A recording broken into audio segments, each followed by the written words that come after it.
My name is Snow White, and you're watching my channel.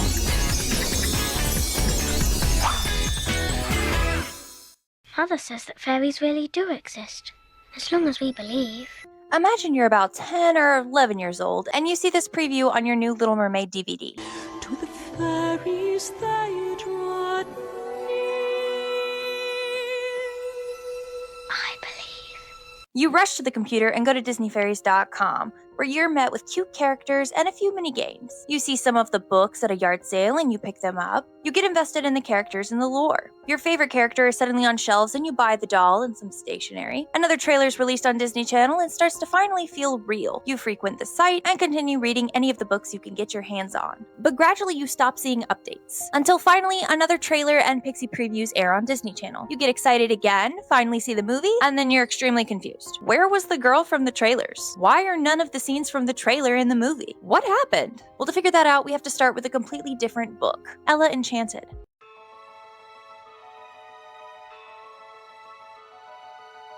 Ella Enchanted is a novel written by Gail Carson Levine in 1997. I bet you're wondering, Snow, what does a book written in the 90s have to do with Tinkerbell? It'll make sense in a minute. Hold on, don't rush me. Gail was approached by Jane Stars, and they discussed the possibility of turning her novel into a movie over lunch. The film department at my agency called and said, well, Jane Starts wants to option it.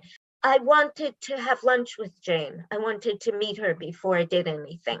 So I did that, and I liked her. Miramax got involved, and as we all know, Ella Enchanted came out in 2004. What you may not know is, in 2003, Gail was taken to another lunch. And when the people at Disney came to me and asked me to write a book about the fairies of Neverland, I thought that was a great opportunity. How did Disney Press get a hold of Gail, you may ask? Well, they were already working with her. Technically, they were the ones producing Ella Enchanted, as Miramax was purchased by Disney in 1993. Gail had always loved Peter Pan and didn't understand why Wendy left. When I was little, I adored Peter Pan. I fell in love with Peter. I wanted to marry Peter. I thought Wendy was an idiot for going home. And so she had an urge to set the story straight, as she saw it. Now, I won't be going over Jay and Barry's Peter Pan. That's a whole separate can of worms that I'm not going to get into today. What I will say is that Peter Pan 2003 is the only canon Peter Pan, and I'm gonna leave it at that. Gail wanted to introduce new fairies and came up with the idea of each fairy having a talent. Tinkerbell in Peter Pan is very rude. So I had to change her a little bit and introduce a lot of new fairies. And then I had the idea that the fairies would each have talent. Their magic is mostly around their talent. This would be some of the only consistencies we would get throughout the Fairies franchise. Gail wrote 3 books, Fairy Dust in the Quest for the Egg, Fairy Haven in the Quest for the Wand, and Fairies in the Quest for Neverland. David Christiana did the illustrations, and look at this. His thin lines and watercolors made the artwork stand out from anything else Disney was doing at the time. Interestingly enough, though, after this is when the sketch style would start popping up on Disney Princess t-shirts and merch. Fairy Dust in the Quest for the Egg was released in 2005. I'm not going to be doing a whole plot summary, but I do want to highlight the lore that was introduced by Gail. Predating Pixie Hollow, the fairies would live in Fairy Haven, which was located under a mermaid's rainbow with a towering maple tree in the center. Fairies are born from a laugh. Neverland can move and change size. It can also keep its inhabitants from aging, and it can pick who enters and who leaves the island. The island is powered through the belief of humans, or clumsies as the fairies call them. The lack of belief wouldn't make the island disappear, but it would lift up into the sky and float away. We learn that belief has a different effect on fairies, however, as they will die if even one clumsy or child doesn't believe in them. And this touches on the flip side of that whimsical tone these books have. They're actually fairly dark, and originally were going to be darker and more violent than what we ended up getting, even though what we got was still pretty dark. Speaking of dark, the book introduces us to Kaido the Dragon and Mother Dove. Mother Dove's feathers are used to make fairy dust, and her egg helps keep the magic of Neverland alive and keep the inhabitants from aging. So when it's damaged by a hurricane in the first book, it causes everyone to age, and so the fairies seek out Kaido. Kaido is a dragon that has been imprisoned on Dwarf Mountain by Peter Pan, the Lost Boys, and the queen that came before the current queen, Queen Clarion. The fairies go on a quest to bring him gifts so that he will heal the egg. Captain Hook appears in the book as well, being a victim of fairy theft when they steal his pipe as a gift for Kaido. There are different kinds of fairies, and the Never Fairy's power comes from dust. Gail said that she found herself using the talents to help move the plot along and solve situations. One of the things that I have to do as a writer who writes about fairies is to limit their power. If you're a water talent fairy, you can do a lot with water, but you can't do a lot with wood. So there's the power but it's limited power. When adding in the rules about the wings, she found herself stuck to a set of rules for the next book. I had to make up rules about the wings to fit the plot, and then in the next books I was stuck with those rules whether they worked or not. I'm not going to go over each fairy that appears in the book, as I actually have a secondary series where I'm going over every Disney fairy, so be sure to take a look at that if you want to see each fairy in detail. We learned that the male fairies are called sparrowmen. We also learned that some fairies can be incomplete, and others like Prilla can even be somewhat human. The second book in the trilogy is Fairy Haven and the Quest for the Wand. Released in 2007, it would introduce new characters and lore. We're introduced to the wand fairies as well as the mermaids, Soup and Pop. Peter Pan and the Lost Boys also make an appearance in this book, as well as Brother Dove. Wand madness is introduced as a side effect of non-wand wielding fairies gaining access to wands. We get a monkey paw situation, and everybody's wishes carries consequences. Although I have to say, Tinkerbell wishing that Peter fell in love with a shell is actually kind of hilarious. The final book of the trilogy delves more into the human side of things, introducing us to a descendant of Wendy, Gwendolyn. Between 2005 and 2012, Disney would hire several authors to work on the Tales of Pixie Hollow. This would be a collection of about 27 books. Illustrations would be done by Judith Clark, and once again, oh my goodness, look at this. Absolutely stunning. Silver Mist, Fawn, Rosetta, and Iridessa would be introduced in books 12 through 15, looking very similar to how we know them today. These books would rename Fairy Haven to Pixie Hollow, and a new backstory would also be included.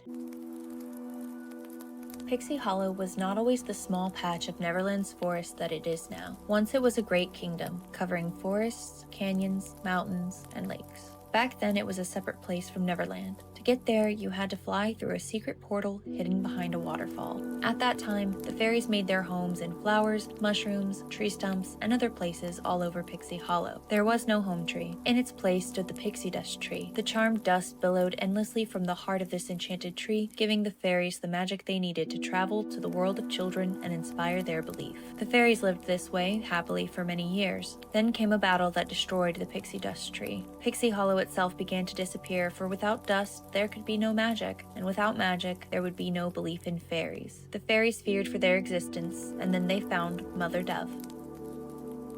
Mother Dove would continue to be referenced, and relevant plot lines from the trilogy would be casually recalled. Disney Fairies branded merchandise would start after Tinkerbell was yeeted from the line of princesses. Playmate Toys would release a line of toys between 2005 and 2006. Based on the Fairy Dust trilogy, the line would include 3.5-inch dolls, 8-inch fashion dolls, play sets, stationery, and activity sets with DVDs. The next doll line to be released would be in 2006 as an exclusive to Disney stores. The dolls were 10 inches tall and would include Tinkerbell, Beck, Fira, Prilla, Bess, Lily, Vidya, and Ronnie. This is the line that I got my Ronnie doll from. In 2007, the Disney Store would launch a line of 12-inch dolls featuring Tinkerbell, Fawn, Iridessa, Rosetta, and Silver Mist to gear up for the launch of the movie. And now it's time for a Pixie Preview, where we sneak a peek at Tinkerbell and her friends from Pixie Hollow. In 2006, some of the Playmate line of toys included DVDs. These had picture cutouts of the art and narrated stories from the Tales of Pixie Hollow books, including Lily's Colorful Garden, Fira's Perfect Tea Party, and Ronnie and the Secret Shell. The included teaser trailer was also clearly in the beginner stages. Dolls from 2007 would also include DVDs with quizzes and games. You could also explore the homes of the fairies like Tink and Iridessa with voiceover work done by Fairy Mary. In the heart of the faraway realm of Neverland, there is a magical place called Pixie Hollow. A very early trailer was also included using cutouts and the tagline, "Believing is just the beginning." The Little Mermaid Platinum Edition 2006 DVD had a sneak peek of the upcoming movie. Fairies They Draw Near plays, and in the background we see fairies flying around a little girl. The tagline, "Believing is just the beginning," was used in this trailer as well. Cinderella 3: A Twist in Time had a demo VHS tape containing release date of 2007. The Peter Pan 2-disc Platinum Edition 2007 DVD had a sneak peek on one of the discs. This trailer was very minimal compared to the prior trailer. A trailer for a UK DVD that was uploaded to YouTube has a release date of autumn 2007. The Ratatouille 2007 UK DVD used a cutout style that was different than the original trailers that had the cutouts, and also didn't include any movie footage. It did, however, give us a new release date of fall 2008. Fall of 2007, we didn't get the movie, but trailers and Pixie previews would air on Disney Channel. And one thing was consistent with all of these sneak peeks and trailers: DisneyFairies.com.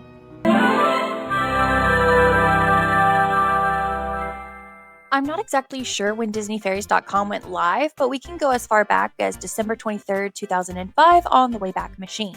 The OG site would show Tinkerbell taking you to Pixie Hollow. We can see that the art matches up with the trailers between 2006 and 2007. The homepage had Tinkerbell with a side panel of options. Meet the Fairies let you click on Tinkerbell, Fira, Bess, Lily, Beck, Ronnie, Prilla, and Vidya. Each fairy would have an About Me page. Create a Fairy is featured on the home page as well as the side panel, but it only says coming soon. I was able to find the game on Internet Archive though, and it's linked in the description if you'd like to play. Visit Pixie Hollow takes you to Pixie Hollow, where 4 colored lights float around the home tree.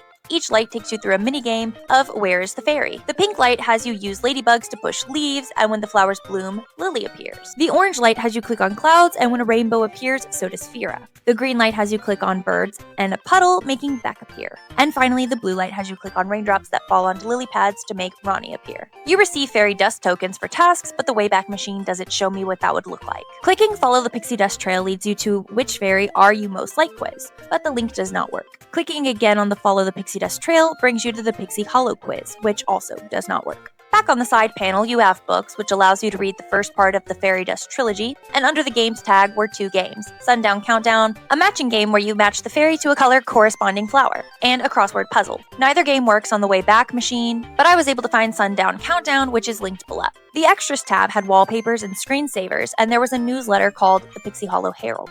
The site remained mostly unchanged in 2006, except that the tab for Create a Fairy was updated to products, but it is unavailable for preview when clicked. January 21st, 2007 shows an update to the site, but it could have been before that as well and just not documented on the Wayback Machine. The earliest in 2007 I could access on the Wayback Machine was February 10, 2007, with only access to the site map. The site now had sections for the movie and book fairies separately. There was an option for Meet the Fairies, books, movies, Create a Fairy, parents, and games.